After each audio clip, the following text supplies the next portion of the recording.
You can work hard and be busy, but you can't say yes. You can't do everything. And sometimes the things that they're like maybe the smaller gigs. I used to say yes to everything. And sometimes these smaller gigs I would say yes to turn into the next big thing. So things happen in strange ways, and I can't predict anything. That's one thing I've taken away from this is you never know. Welcome to Are You Satisfied? A podcast that explores what a deeply satisfying and fulfilling life looks like and how to live it.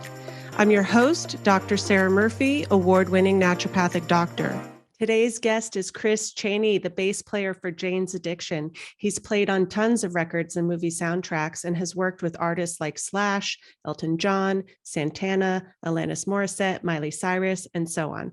His latest project is a band called NHC with Dave Navarro and Taylor Hawkins. Their debut album is releasing this year.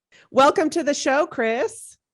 Well, thank you so much for having me. I'm excited to be here. Yeah. So this is the Are You Satisfied podcast. As you know, I think it's probably a little bit different of a podcast than you're used to doing. We're not going to talk about the details of music.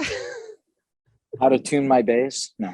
Yeah, that would be over my head. But let's talk about, categorically, you're a rock star in that world. Oh, God, no. I just still play bass and make music with my friends. Yes. That's pretty much what I do.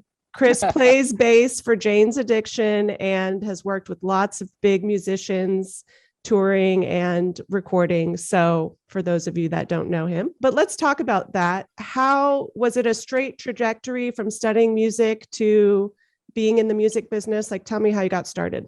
Well, I started playing in middle school and then kind of had the bug immediately, finished high school, I knew what I wanted to do prior to graduation from high school, and ended up taking a semester off, like almost like a gap year, and then going to Berklee College of Music. And I went there for about 2.5 years straight and then moved to LA. I didn't quite finish. I was 6 credits shy. I finished all the music department, my major stuff, but I had a couple academic courses. Literally 6 credits shy. I told my parents I'd finish when I got to LA. And so you're a college dropout.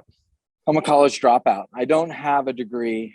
And in all honesty, I'm not shunning or shying away from the importance of that. I'm just saying I started working and never really had time. And this is before online courses. Nowadays, I potentially could just get a degree for own self-satisfaction, but I haven't needed it. The business I'm in is who you know, how you relate to people, how stylistically what you can accomplish on your instrument. There's so many different genres. I pride myself on being very open-minded to a lot of styles. I believe in every style of music or genre. There's amazing, amazing music. And there's also not so good music, right? Yeah. It's like there's all genres. In all genres of everything in life, in all honesty. Yeah. Whether it's biodynamic food or food that's sprayed, right? Yeah. So that's the same in the music. That's what I always say about music too. I was like, I like good music, regardless of genre. They all have their places. In high school, you had the kids that were like, they would listen just to goth. Then you had the kids that listened to metal, then the prog and classic rockers, and then you have the jazzers, and then the classical. I liked it all. Yeah. I just legitimately did.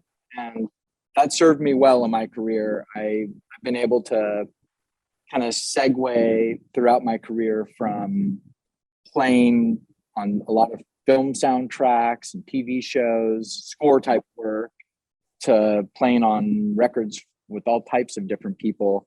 Right. I was fortunate this year, I just played on a track on Elton John's Lockdown Sessions record with Brandi Carlile. And have just covered. I don't want to sound like, I've played with everybody. I've played with a lot of varying artists over my career, and I really enjoy where that takes me, if that makes sense. It's not like the day job.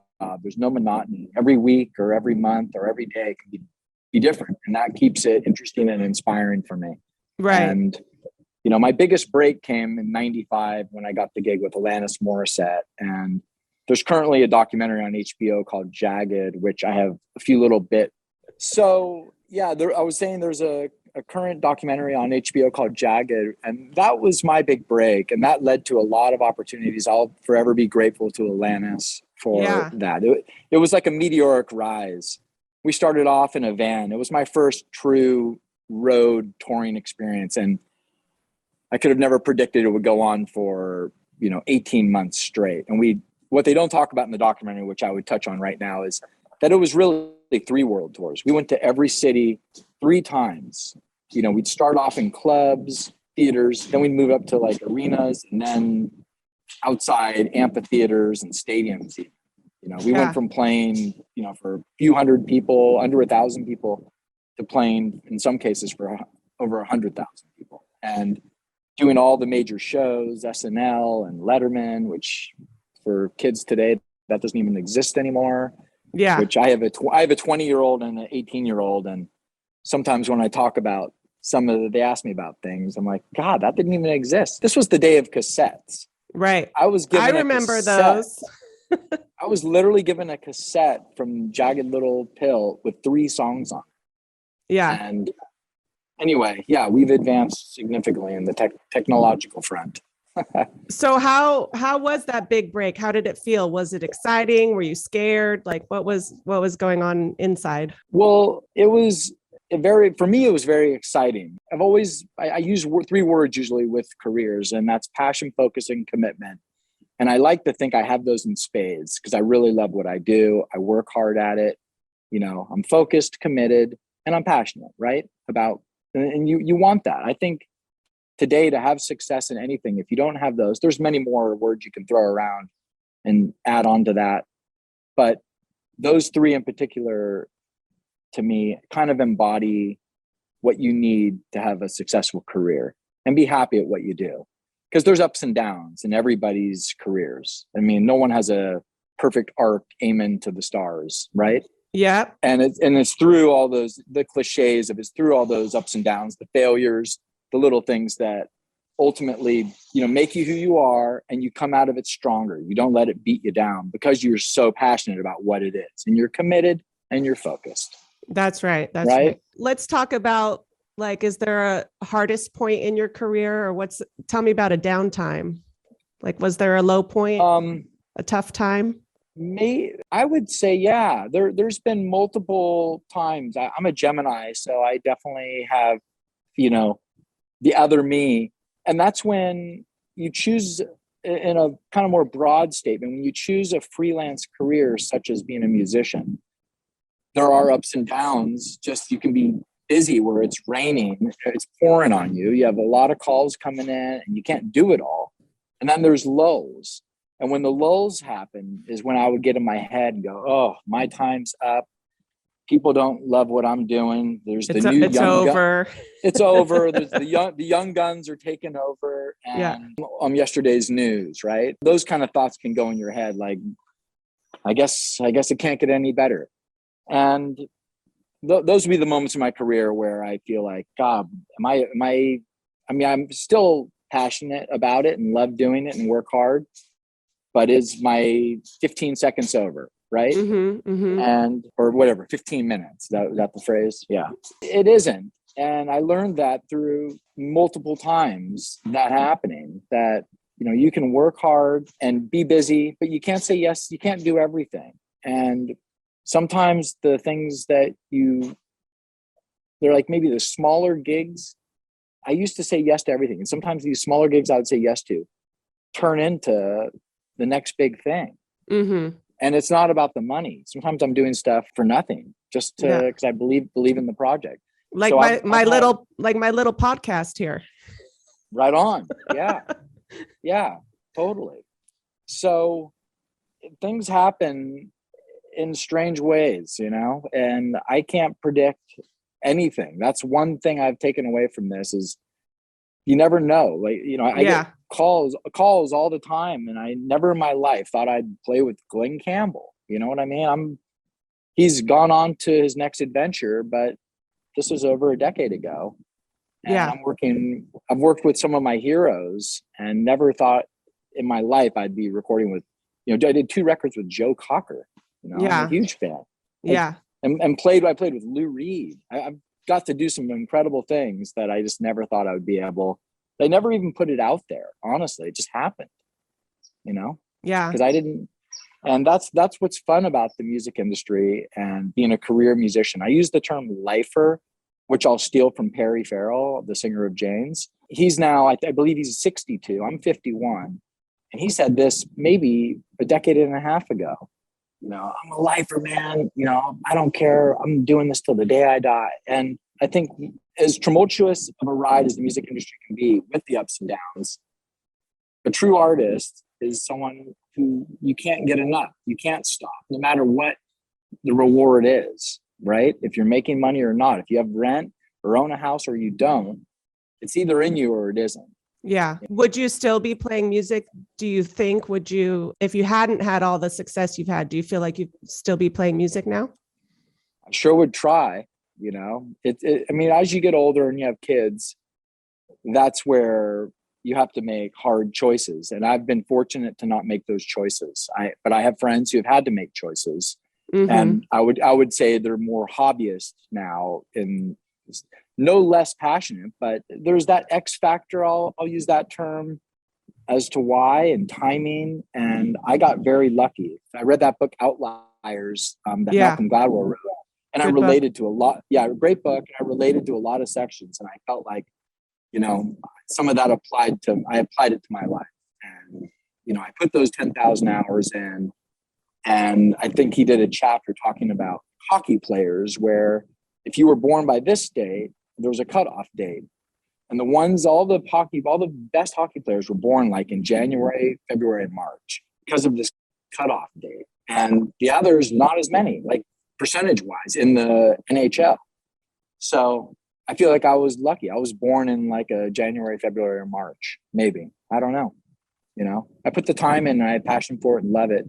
And part of it also is you have to deliver on the spot, right? And I pride myself on adaptability. The reason I've had a diverse career is I learned how to read when I was a young kid. My grandma played stride piano, ragtime, and introduced me to Scott Joplin during summers when I was a kid. And so I had that reading bug. And what reading does, which a lot of musician friends of mine who have had careers don't know how to read, but what it's afforded me is sessions in TV and film where the composer writes out note for note, the notation of what they want. Right. But I also have an improvisation jazz background as well. So that allows me to be creative within that context. Sometimes when you're playing on a score that's already written out, you have to read the dynamics, add your flavor and feel to the music, but they'll say, hey, in bar 30, that's a kind of a weird keyboardy fill. Can you make it more bass player-esque?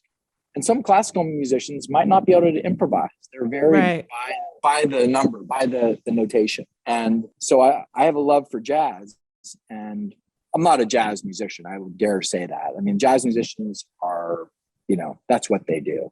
Right. I play pop and rock, and I can fake my way through jazz in the most basic contexts of it. Yeah. So being diverse in that regard, knowing how to navigate the room with people is another area, being personable. And I use the word adaptable because what will happen on a session, especially in the studio, a producer or an artist might have an idea, a really polished demo that they love. They might want you to play that demo bass part exactly like it. Maybe just add a little bit of flavor to it, or really just cop it, right? Other times they want you to totally abandon everything and be creative. So I like to think I can stop on a dime and, make a U-turn and go another direction. And sometimes you win. No one's going to be the best for everything. And I understand that. Your ego could get bruised, if you believe you're the perfect guy for everything, because you're not. I'm not, Yeah. But flexibility, adaptability, that's a good life lesson really for everything. If we everything. Yeah. Know how to pivot when the time it's calls all for relatable to everything. That's what I try to, impress upon my kids, hard work is that's the bare minimum these days. That's Yeah. the bottom of the line. You have to put in a lot of time and hard work. So you said hard work, passion, focus, commitment, adaptability, and a little bit of luck. Yeah. And you'll Definitely. get there. Right place, right time. Being personable, knowing how to get along with people is a big part of it. Mm-hmm. You know, there are people who you could be kind of more introverted, and I'm not knocking introverts. I can be introverted. I'm not as much, like my wife's more introverted. And, you know, she's an incredibly creative person. I don't have a percent of creativity compared to her, in my opinion. But most of the world might not know that because she's in a room being creative and not out in the world, right? Right. So part of it can be just your personality, aside from your skill set. Right. Well, and what makes you happy? If she's content with the way, you know, we all do life differently. So if we want to be in our room doing our thing and that's what makes us happy, I say, do that. Right. Exactly. Yeah. Like, I think all the attention on an introvert could be quite hard, like performing and being with a lot of people, around a lot of people. Oh, I have a little studio and I sit in there and I work on stuff and just do my own thing. And there might not be a call for a week. I might have a week where I'm not too busy. And I kind of fall into that pattern where maybe I am a bit of an introvert. I'm like, oh God, I go back out into the world now. Yeah. You know? Well, I think the pandemic's done that to all of us, perhaps. It really has. We're all trying to get back in the world. And yeah, I remember being in a crowd for the first time this past year and it was weird. Oh yeah. I've done some shows with Miley Cyrus this year in really big places. And we did Lollapalooza, Austin City Limits, and Atlanta Midtown, and places where I've probably done 300 COVID tests. Wow. I've done 3 COVID tests in the last 2 days. I just did a video. Your nose must be sore. They've gotten better. Or are they doing the mouth one? No, these have all still been nose, but you don't have to go in as deep. Yeah, that's true. Well, anyways, we don't need to talk about all that. Yeah. So you've said a lot of juicy things. I'm going to circle back to a couple things. So in those low points, when you're not busy and you think it's over, it's the end. It's all over. It's the end. How do you overcome that? Does finally a phone call just come in and you snap out of it? Or like, are there things that you do to support yourself and get your mind straight then? When those moments hit me, I try to do my best in terms of self-care. And this is another area that it can be challenging for me, but I can put the same type of commitment into it when it's like you have to get pushed off the cliff sometimes. And what I'll do is set a routine. I'm very self-motivated. I don't have to have a trainer in my life. I can work with a trainer or have someone help me with my diet and all that. That sure can't hurt. But I do believe you have to have self-motivation, you know, and not everyone has that. I'm lucky I do. Before the pandemic, I was doing a lot of yoga. I have a far infrared sauna. I'll sit in that thing. Because I believe just getting those endorphins up can take you a bit out of that doom and gloom mindset. Yeah.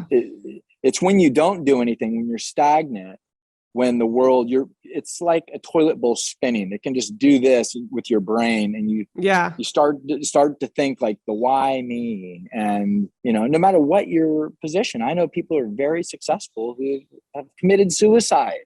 Like you can't believe it. You think their worlds are great. They have all the, you know, whatever the trappings of success. So they have financial wins and homes and what looks like the atypical or the not atypical, the perfect, you know, life. But you have to do self-care. You have to meditate.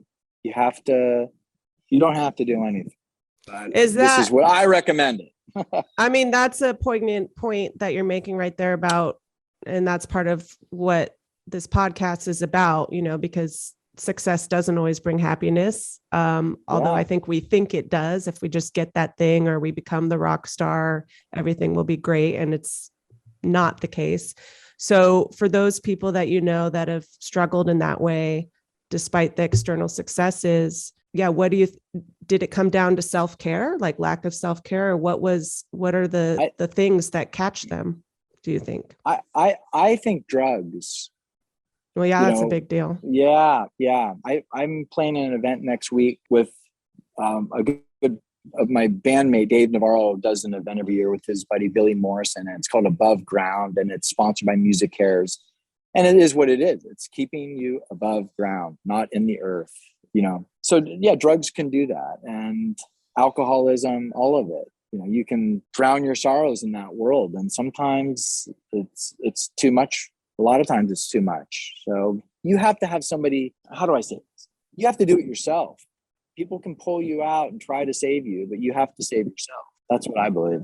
Yeah. You have to have a good support team, but in the end, you have to want that. Self-responsibility. Yeah. Yeah. It's like waking up and whatever it is, brushing your teeth and flossing. If you don't do it, you might not have very good teeth unless you have the best genetics in the world. Unless you're like, was it Winston Churchill who could drink, like every day and smoke cigars and live to be 100? Or whoever it was, you always hear those stories too.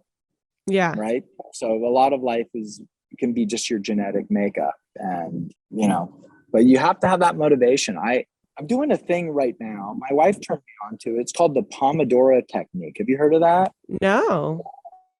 And it's really interesting. I've been doing it this week, and it's basically, if you have ADHD, I'm not diagnosed with that. My wife is, and I've had to learn, how to support her as someone who has it.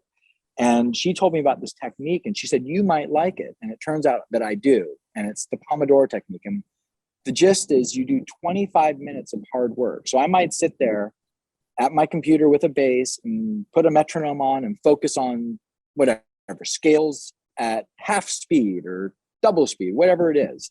And then you get off for 5 minutes and take a break. And it's in those 5 minutes. What do? Do you go fill your cup up, squeeze a lemon into some water, activate that water and hydrate yourself? Do you do a 5-minute plank? Do you do a squat for 2 minutes and do some downward dogs, like what the actual dog would do when they move, like do some sun salutations? And it's a flow. So after, an hour, you've done 10 minutes of maybe working out and kind of self-care and 50 minutes of just focused work. And you come back kind of reinvigorated after those 5 minutes. And you choose what you want to do in those 5 minutes of break, but hopefully it's not sit in a chair. Yeah, that's interesting. I just sent out a post about that also. Is every 30 minutes, take a break, do 3 minutes of something else to refresh yourself. So we're in sync here.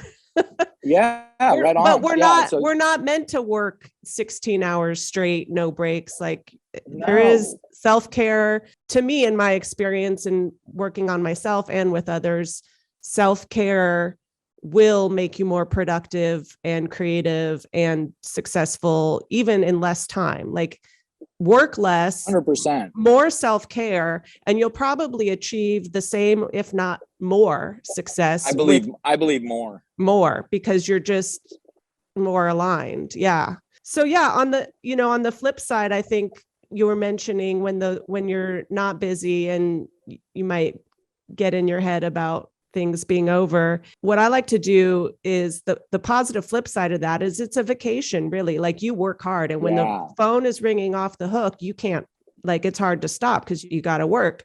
So like that's your time to do the self-care and enjoy yourself and take care of yourself. Like it's actually a good thing, right? Like you need a break. It's a great thing. I mean, if you look at it like that. Totally. As I've gotten older, I grew up with that. You have to do it all kind of mentality. Like don't say no to work. Because I think I grew up, I know I grew up more in like a lack mentality versus an abundant state of mind. And that's just how I grew up. So when I got called, I know what it is to work. I say yes, even if it's just the demo or if it's the Bentley of arenas and all the big stuff, right? I say yes to everything in between. But over the years, as I've gotten older, and I don't want to say this is like older and wiser. Maybe it is, maybe it isn't. I'm only saying yes to things I really want to do. Yeah. But that also becomes, I'm in a different financial place than when I was starting out. And I don't have to take every, low hanging fruit gig. Right. And what what I used to do, even before this, was I had like the three kind of rules. If is the show is what, and this applies to everything, is what you're going to do, number one, with people that you respect and love, or at least get along with. Are they good Right. people? They don't have to be your best friends. They don't have to, enlighten you, but are they good? Right. Do you have fun in their company? Number two, is what you're doing creatively fun? Is it inspiring? Do you get joy out of making this? I always bring it to music, but I'm trying to make it about anything. Yeah. And then three, does this pay you anything? Is it a good payday? Is it for nothing? Yeah. So those are the three strikes, right? If one of those is blinking, I usually would do the gig. I would say, okay, and this can be an anywhere. It's my good buddies. The music's awesome. So what? It's a charity gig, or we're just playing to have fun. So you need 2 out of 3. 2 out of 3. There's one exemption, one asterisk on that. If the people aren't good, I generally just pass. Yeah. So that's a deal breaker. That's the number one. And sometimes you don't know. Sometimes you're working with someone for the first time, and all you need is that first time to know, I probably won't be working with them anymore. Right. And other people might sing their praises, and it might just be a thing where you don't see eye to eye. You know how it is. It's like the pheromone thing. So if 2 of those strikes are blinking, I'm out. Right. No thanks. Yeah. Right. That's kind of how I've guided. But then in the last few years, really since the pandemic, I'm only doing things working with people that I really want to work with. I don't want to do anything that I don't want to do. And I'm grateful for that position, Yeah. But it's also a mind shift too. Like I said, I came from this lack mentality. So it's been hard for me to turn down work. Right. But important. Have you ever had burnout or in your career where you're just working too much and about to collapse? What's funny is I take a note from my kids. My son and daughter make music, and they're brilliant. And he'll say, I just can't muster up anything. I'm creatively tapped. And then I'm like, he's so wise. It took me years to come up with this stuff. But he's right. Sometimes a week away is the best thing you could ever do, even more. It's like refueling. You need that. If you just push it, you're gonna burn out in anything. Yeah, I think it's healthy. It's the hard thing is to take those breaks when you're in the midst of projects. I sometimes have multiple projects that just kind of stack back to back, or even in many cases they'll overlap, and I'm kind of double dipping on 2 things, trying to make the best of it, and I get overwhelmed. And then what do you do? I blow it because I've said yes, and they're two cool projects, and I just have to learn how to, navigate that. That's the position I'm in now. I've taken on a couple of passion projects. One of them is a band I have called NHC, which is Dave Navarro, Taylor Hawkins, and myself. I'm the C of the NHC, and Taylor's the drummer for the Foo Fighters, and Dave, is the guitarist for Jane's Addiction. And we, during the pandemic, just started getting together. Taylor and I have been friends. He played with Alanis back in 95. And it's, now 26 years later, he's one of my best friends. And we've made a lot of music over the years. And we just love Dave and his guitar playing, and thought how cool it would be just to get together. And it turns out every time we got together, awesomeness happened. We just made music that the 3 of us love. We don't care if anyone else likes it. We love it. Right. And we decided to just keep doing it. And we realized after not too long, we had a record and we have a band, we've done 2 shows, and that's a true labor of love. So now everything I do in life gets in the way of that. So that's at the top of the and we're not, list. That's the top of my food chain, even though it's not making a penny. I'm in debt. Well, it's feeding your soul. Exactly. Perhaps. Yeah. 100%. Yeah. So it sounds like your musical career has brought you happiness. Would you say? Oh yeah. Yes to that. 100%. Yeah. I still kind of have to sit back and look at it from above and go, it's amazing. I mean, I started when I was midway through my 12th year. I'm 51. How many years is that? 39 years of making music, playing bass.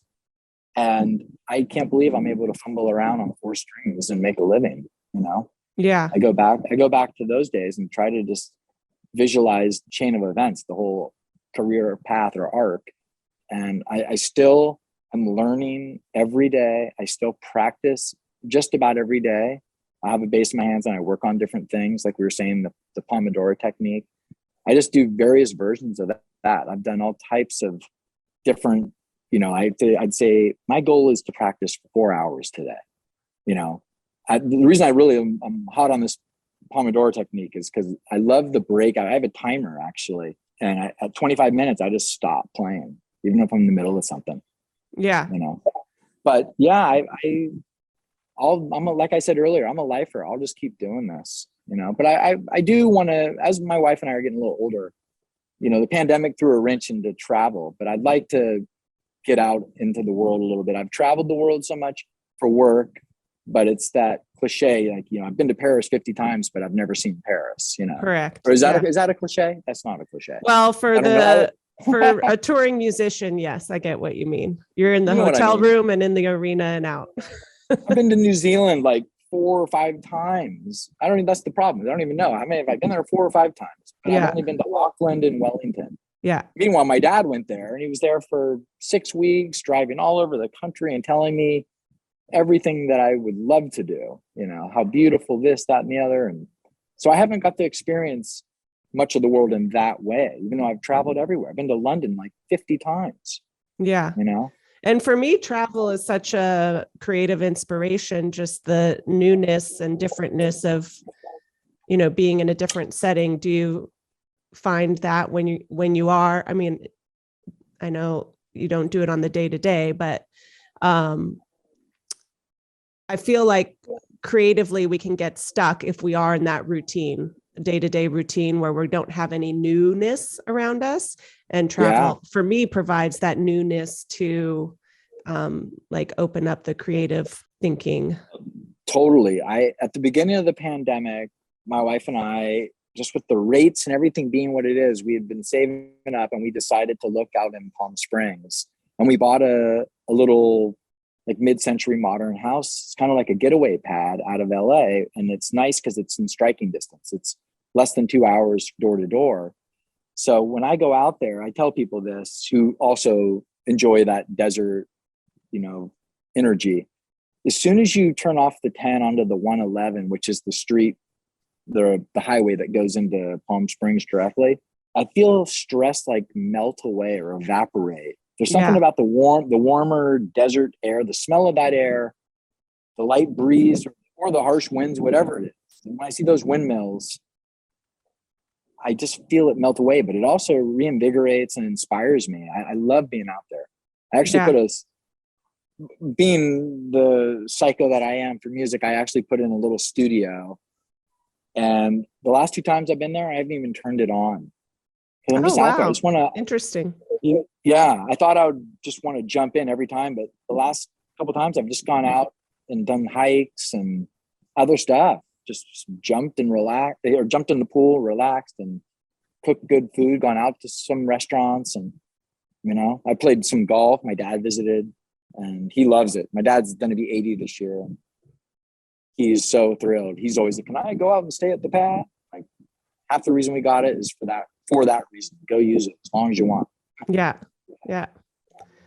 So what's next for you? Take an NHC out? Well, that is next. I'm doing that Above Ground show on December 20th at the Henry Fonda, and we're doing a couple seminal records. It's a Lou Reed Transformer record and Nevermind the Bullocks, which there'll be another bass player who is doing that record. I'm doing an entire Lou Reed record, playing the bass. And also between then and now and then, I'm doing more NHC recording. We're doing some covers at the moment, like a cover record, just to kind of coincide with our original record. And we'll intersperse that music live when we get to some tour dates, which we're hoping in 22. We're trying to fit in the cracks of Jane's Addiction and Foo Fighters, Dave Taylor, my schedule. And then in February, I'm going out with Eddie Vedder. Eddie Vedder has a new record, and the band is the Earthlings. I'm an Earthling. And we're going to play, I think, a few nights at the Beacon, another show in Chicago. We'll be in LA at the YouTube Theater. And then I think we're playing a couple nights up in Seattle. I can't remember all the venues, but Yeah. all cool venues. And then I'm going in March, I'm going down to South America with Jane's Addiction. And we're doing the Lollapaloozas in Santiago, Buenos Aires, Sao Paulo, and Ascension. I've never been to Paraguay. So that'll be cool. Yeah. And that's my foreseeable future. There's also a spattering of one-off shows and studio work intertwined in all this. It sounds like it's going to get busy in 2022. I know. I haven't totally sprung all the news on my wife. She's probably getting fed up with my schedule. Like I said earlier, I'm only doing the things I want, and I've gotten that busy, but when it rains, it pours. I'm not always that nutty, but it's been nutty for a while. Yeah. I guess you don't have time. I think you should start that family band with your kids. No? Oh yeah. Right. That's my greatest joy, is watching them make music. Honestly, more than anything else, it's such a blessing to see them and create. They're so creative. The music they're making, I love, and they can have a career in it if they choose. They already have a manager who's a kind of top shelf manager who didn't come from me. Like, they're doing it on their own accord, but they're doing writing quality songs and being creative daily. And that for me is the greatest, just to see, because I didn't know they were going to be musicians. It's just been in the last few years. They've always loved music and they've seen me do my thing, but it's just in the last few years that they really got the bug, you know? Yeah. And you, like I said earlier, you either have it or you don't. If you have it, you live and breathe it. If you don't, then, you know, maybe you're just a bit of a charlatan at it, or maybe charlatan's not the right word, but just a hobbyist. Right? Yeah. And charlatan is definitely not the word. And something my brother said, I think this is a saying in the entertainment industry, or I've heard it before, of, you know, is there anything else that you want to do? Because if there's anything else that you love and are passionate about, like, go do that, because playing music or acting or doing, you know, things in that industry can be so hard, like business wise. Like, you better freaking love it. Right. That's exactly. That's why I use that word passion first. So you've given so much, I feel like, good life advice today. So thank you, Chris. Do you have any for up and coming musicians or young musicians that are, you know, working on that as a career and just getting started, like, any final words of advice or tips for them? I could summarize: you're competing against the entire world. You know, when you're a songwriter, you're up against Stevie Wonder or Elton John or whoever. But these days, everybody has a shot. I heard recently that 50 to 60,000 songs are uploaded a day to Spotify. That's just an almost unfathomable number. So you really have to do it. My advice is you have to be doing it for the right reasons. You know, the chances of penetrating or breaking through are so much more difficult. Back in the era of signing a record deal, it was like the chosen few got signed, right? And these days, everyone can make it, but it's about getting mind share to have a career. So don't choose to do it for the money. It's definitely not that type of career. If that's what you want, I don't know, be an investment banker. Yeah. Right. So it's just like, it comes back to those three words. You just have to love what you're doing. Love what you're doing. Yeah. If you don't, but that said, you have to put the time in. I remember interesting story that I think is relatable is my brother-in-law, when he was young, wanted to play piano. So his mom, you know, got him some piano lessons. And then he quit after his mom let him quit, right when it started to get tough. See, the thing about piano, it's the master instrument. You have to have independence between your right and left hand. So you have to separate that brain, left and right brain. Mm-hmm. And to do one thing with your left hand and another independently with your right, you have to break stuff down very slowly. And it happens differently for everybody. Some people, you know, don't have the patience for that and go, oh, this isn't for me. I guess I just don't have it. And it's like Malcolm Gladwell said, hard work will trump natural talent in the end. Because some people rest on their laurels. They might be born with perfect pitch, have innate great rhythm, you know, whatever their talent is. But someone can come along who's putting in 12 hours a day because they just can't get enough, and they'll beat that laziness right out of them, Right. So keep going, even if it gets tough. Keep going. Yeah. My lesson there was, I know I segued, but yeah, my brother-in-law quit. He's bummed that his mom let him quit. And she's bummed that she let him quit. She just thought she was being a good mom and let him, Yeah. Oh, he's not happy. I guess it's not for him.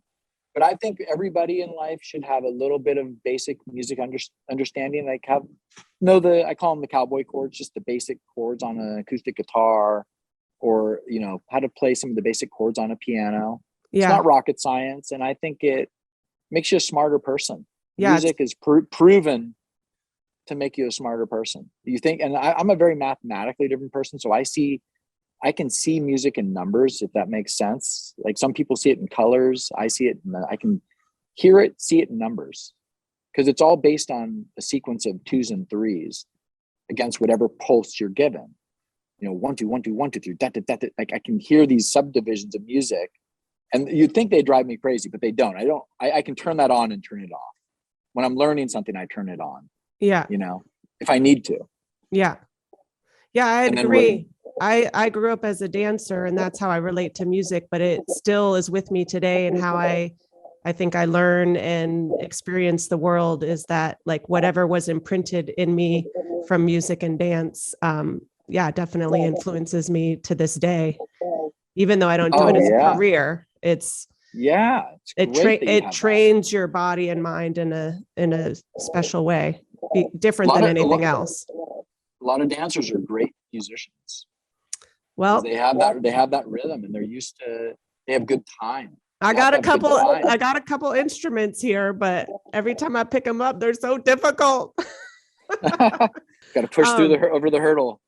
Chris, I know you got to go to another meeting, so we should probably wrap this up. Final secrets to life, happiness, and satisfaction. We talked about so many wonderful things. I know self-care is important. Doing what you love is important. Working hard.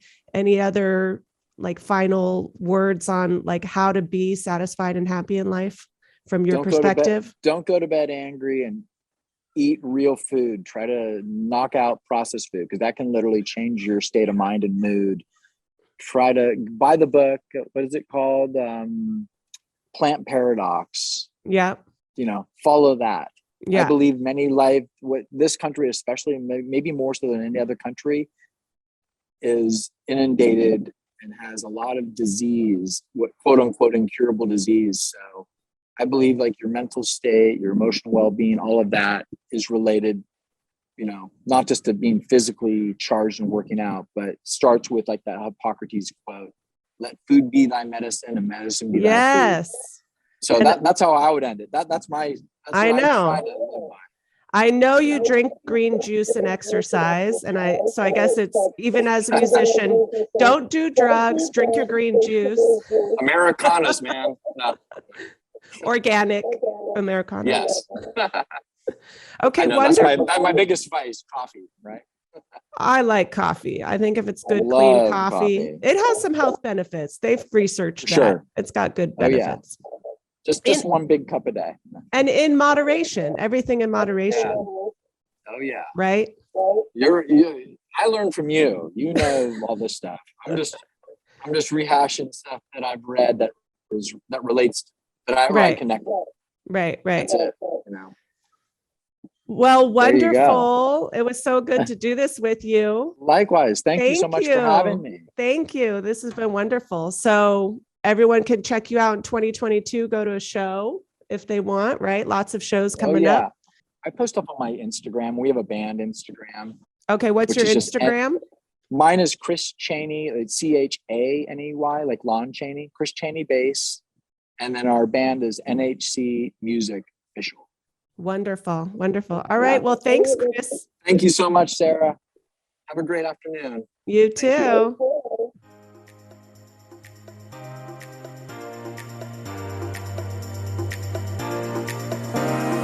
Thanks for listening to the Are You Satisfied podcast. Links for any mentions from this episode are available in the show notes.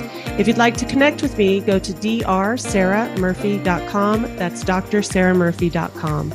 Also, don't forget to subscribe to this podcast. Definitely tell all your friends about it and leave a review. See you next week.